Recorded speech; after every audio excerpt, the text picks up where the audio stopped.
Ini, jadi laporan keuangan itu di sini pengertiannya merupakan catatan informasi keuangan dari suatu perusahaan pada suatu periode akuntansi. Nah, mungkin teman-teman juga di sini ada yang udah tahu ya, jenis-jenis dari laporan keuangan itu secara umum ada 5. Ada laporan laba rugi, ada laporan perubahan modal, terus laporan posisi keuangan atau neraca, nah, laporan arus kas, dan yang kelima itu catatan atas laporan keuangan atau CALK. Nah, kita nggak akan bahas semuanya, nggak akan bahas 5 jenis laporan tadi ya. Tapi yang akan kita bahas malam hari ini cuman bahas 3 laporan. Jadi laporan laba rugi, laporan perubahan modal, sama neraca. Ya. Nah, kemudian sebelum kita masuk nih ke gimana sih cara bikin laporan keuangan, cara bikin laporan laba rugi, laporan perubahan modal, nah kita harus pahami dulu nih, kenapa gitu ya, atau alasan dibuatnya laporan keuangan itu adalah memberikan informasi mengenai posisi keuangan, terus kinerja keuangan, dan arus kas entitas yang bermanfaat bagi sebagian besar kalangan pengguna dalam pembuatan keputusan ekonomi. Ya, jadi intinya laporan keuangan itu dibuat untuk menginformasikan nih gimana kinerja perusahaan, gitu ya, bagaimana tuh perubahan hartanya, utangnya, sama modalnya gitu ya. Terus menyajikan juga informasi berapa kekayaan perusahaan, terus juga berapa gitu ya keuntungan ataupun kerugian yang dialami oleh perusahaan pada periode tertentu. Nah, terus ini ya, tadi jenis-jenis laporan keuangan itu yang pertama adalah laporan laba rugi. Yang pertama inilah yang harus dibuat gitu ya, harus dibikin oleh teman-teman pertama kali. Ya, jadi yang pertama itu kita buat dulu yang namanya laporan laba rugi, baru nanti masuk ke laporan perubahan modal, terus baru ke neraca. Ya, jadi berurutan gitu dari laba rugi dulu. Terus untuk definisi ataupun pengertian dari laporan laba rugi itu artinya adalah laporan yang berisi semua rincian rekening pendapatan dan juga beban, nah, atau disebut juga dengan rekening nominal, yang terjadi pada suatu periode akuntansi. Yang mana pada laporan ini tuh nanti akan diinformasikan berapa keuntungan perusahaan atau berapa laba ataupun rugi perusahaan. Nah, ini ya cara perhitungannya itu, cara kita tahu perusahaannya dapat laba atau rugi dari selisih antara pendapatan dengan total beban. Ya, jadi kita kurangi nih total pendapatan dikurangi sama total beban-beban semuanya. Kalau semisal hasilnya positif dari hasil yang tadi, maka perusahaannya mengalami laba ya, atau keuntungan gitu. Tapi semisal hasilnya nanti negatif, total pendapatan dikurangi total bebannya negatif, maka perusahaannya itu mengalami kerugian. Nah, selisihnya itu nanti disebut rugi ya, kalau semisal hasilnya negatif. Nah, itu untuk laporan laba rugi. Ini ada contohnya nggak ya? Oh, contohnya nanti di akhir ya. Kita bahas dulu untuk konsepnya. Nah, terus yang kedua yang harus dibuat oleh teman-teman itu adalah laporan perubahan modal. Nah, kalau di laporan perubahan modal ini, kita itu menginformasikan berapa modal akhir perusahaan. Atau berapa modal, jumlah modal misalkan ya pada periode tersebut. Nah ini, ya ini untuk definisinya, suatu ikhtisar yang melaporkan perubahan modal atau perubahan ekuitas pemilik yang terjadi selama periode waktu tertentu. Nah, apakah nanti kalau dibandingkan mengalami peningkatan atau mengalami penurunan. Nah, kalau semisal hasilnya yang tadi itu laporan laba rugi kita memperoleh laba, maka modal akhirnya itu akan menambah, ya akan makin meningkat dibandingkan dengan yang sebelumnya. Yang mana nanti untuk mencari modal akhirnya itu dari modal awal ditambah dengan laba dikurangi sama prive. Ya, kalau misalkan ada gitu. Jadi ini perhitungannya modal awal ditambah laba dari yang tadi kita cari dikurangi sama prive. Tapi kalau perusahaannya ternyata mengalami kerugian, nah maka modal akhirnya itu dicari dari modal awal dikurangi dengan rugi, nah dikurangi lagi dengan prive. Gitu ya. Di modal awal dikurangi rugi dikurangi prive. Terus kalau misalkan kita udah bikin nih, oh ini perusahaannya misalkan tadi mengalami laba, nah modal akhirnya akan bertambah gitu ya. Nah, modal akhir yang diperoleh dari laporan perubahan modal itu akan dicatat di laporan neraca. Nah, atau ini sering juga disebut laporan posisi keuangan. Yang mana, nah di laporan neraca ini kita itu menyajikan bagaimana atau berapa jumlah harta perusahaan, berapa utangnya, dan juga berapa modalnya. Terus di sini berlaku juga ya, persamaan aktiva sama dengan pasiva. Nah, nanti dihitung jumlah hartanya atau jumlah aktivanya itu harus sama dengan jumlah pasivanya. Atau pasiva itu ini ya, utang dan modal. Jadi hartanya harus sama dengan utang ditambah modalnya. Nah, untuk jenis atau bentuk dari laporan ini, laporan neraca, ada 2. Ya, nanti bisa teman-teman pilih ya. Salah satu mau itu bentuk kontrol atau mau itu bentuk stafel. Nah, perbedaannya itu kalau bentuk kontrol atau bentuk T, laporannya itu disusun menjadi 2 sisi menyebelah. Nah, ini ya, bayanginnya kayak huruf T. Jadi yang kirinya itu untuk mencatat harta, sedangkan untuk yang bagian kanannya untuk mencatat utang dan juga modal. Ya. Nah, nanti 2 sisi itu kita bandingkan. Hartanya jumlahnya harus sama dengan jumlah yang bagian kanan. Ya, si utang dan modal gitu. Nah, sedangkan kalau bentuknya stafel, neracanya bukan dari sisi kiri ke sisi kanan gitu ya. Bukan menyebelah. Tapi memanjang dari atas, kita catat dulu harta gitu ya.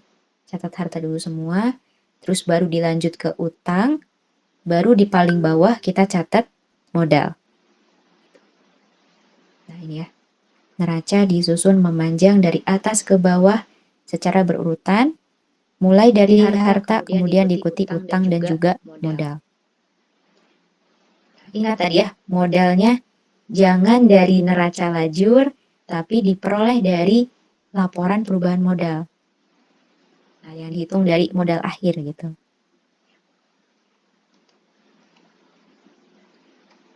Oke, nah ini ya, ini ada contohnya. Kemarin kita udah coba bahas ini, kertas kerja ya, neraca lajur. Nah, sebetulnya angka-angka yang teman-teman catat di sini, nah ini tuh bermanfaat untuk menyusun laporan keuangan. Ya, jadi di sini tuh kayak kita tinggal mindah-mindahin angka aja. Nah, contoh ya, di sini kan kita mau bikin dulu laporan laba rugi. Nah, pertama kita catat dulu semua pendapatannya. Ya, ada kalau kita lihat ada pendapatan jasa servis sama pendapatan bunga. Oke, pendapatan jasa servis. Iya. Oke, itu ya, pendapatan jasa servis dan pendapatan bunga. Ya, Arya ada yang mau ditanyakan? Kak, kalau misalnya pendapatan diterima di muka itu masuk juga nggak? Oke, ya. hati-hati ya kalau misalkan pendapatan ada kata diterima di muka, itu nggak masuk ke sini, laporan laba rugi. Oke Kak, makasih ya. Oke, karena itu masuknya nanti ke neraca ya, dia akun utang gitu. Iya, iya. Mm-mm. Terus tadi kalau kita udah pindahin nih angka-angkanya, terus dapat dari sini ya, angkanya itu dari laba rugi. Atau bisa juga dilihat dari neraca saldo disesuaikan. Terus misalkan udah ya, udah dicatat semua pendapatannya, baru kita catat semua beban-beban. Nah, ini ya ada beban bunga, beban gaji, beban perlengkapan, misalkan ya, beban asuransi, beban penyusutan peralatan. Nah, kita catat. Terus angka-angkanya tadi diperoleh dari sini. Neraca saldo disesuaikan. Gitu ya. Atau dari sini pun nggak apa-apa, laba rugi. Contoh beban bunga. Nah, ini misalkan 40.000 ya, dalam ribuan 40.000, beban gaji 200.000. Beban gaji 200.000, tadi ada beban bunga 40.000. Dan seterusnya ya. Ini pokoknya teman-teman pindahin beban-beban, nanti di total. Nah, total bebannya berapa gitu ya. 200.000 ditambah 40.000 ditambah sampai beban bunga 40.000. Nah, kalau sudah, tinggal kita bandingkan. Nah, semisal tadi ya, total pendapatannya itu 1.120.000, total bebannya 410.000. Nah, kalau kita perhatikan sekilas kan udah ketahuan ya, pendapatannya lebih tinggi dibandingkan total bebannya. Artinya, selisihnya itu pasti disebut dengan laba ya, atau keuntungan itu. Di laba di sini diperoleh dari 1.120.000 dikurangi dengan 410.000. Ya, ini untuk laporan laba rugi. Berikutnya, laporan yang dibuat kedua itu, yang kedua ya setelah laporan laba rugi, kita buat yang namanya laporan perubahan modal. Nah, untuk laporan perubahan modal, teman-teman pertama kali catat ini dulu ya, modal awalnya berapa. Nah, modal awal boleh lihatnya dari sini, kertas kerja ya, kolom neraca, misalkan modal riannya itu 2.230.000. Modal awalnya 2.230.000.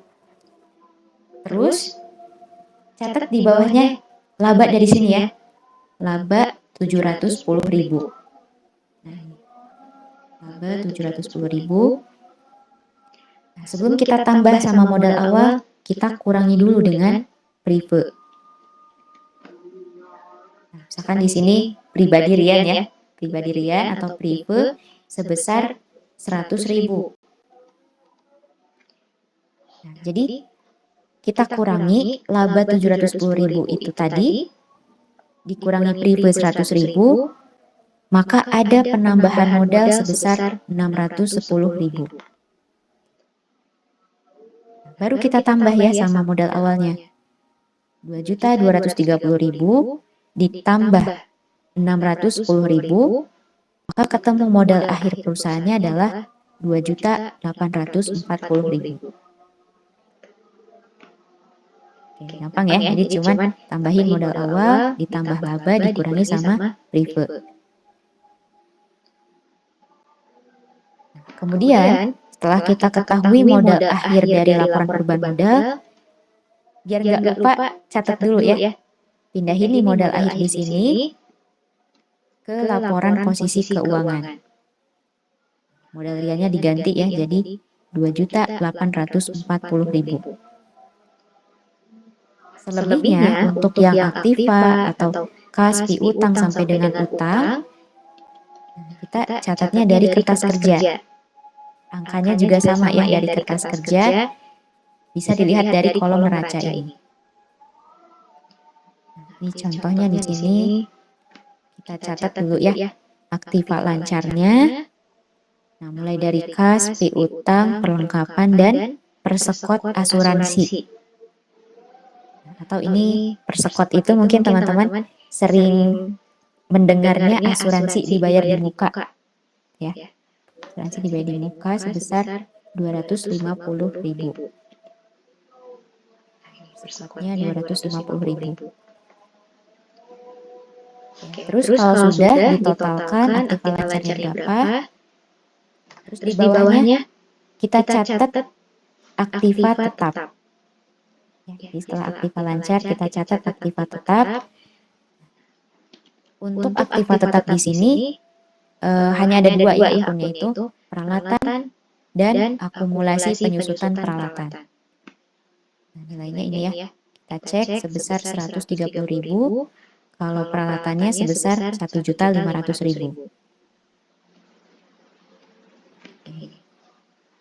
Dan hati-hati ya, kalau ini akumulasi jangan ditambah, tapi kita kurangi dengan aktiva tetapnya. Jadi 1.500.000 dikurangi 130.000, maka ketemu total aktiva tetapnya adalah 1.370.000. Terus terakhir kita jumlahin total aktiva lancar ditambah total aktiva tetap, maka ketemu hasilnya 3.680.000. Ini ya, bagian kanannya juga tadi kewajiban atau utangnya kita catat. Contohnya ada utang usaha, utang gaji ya. Totalnya menjadi 840.000. Oke, jadi 700.000 ditambah 140.000, baru kita tambah sama modalnya. Jadi modal 2.840.000 ditambah 840.000, ketemu hasilnya 3.680.000. Ini udah sama ya, udah seimbang. Aktiva dan pasifanya 3.680.000. Ini untuk laporan keuangan. Kira-kira sampai sini ada yang masih bingung nggak?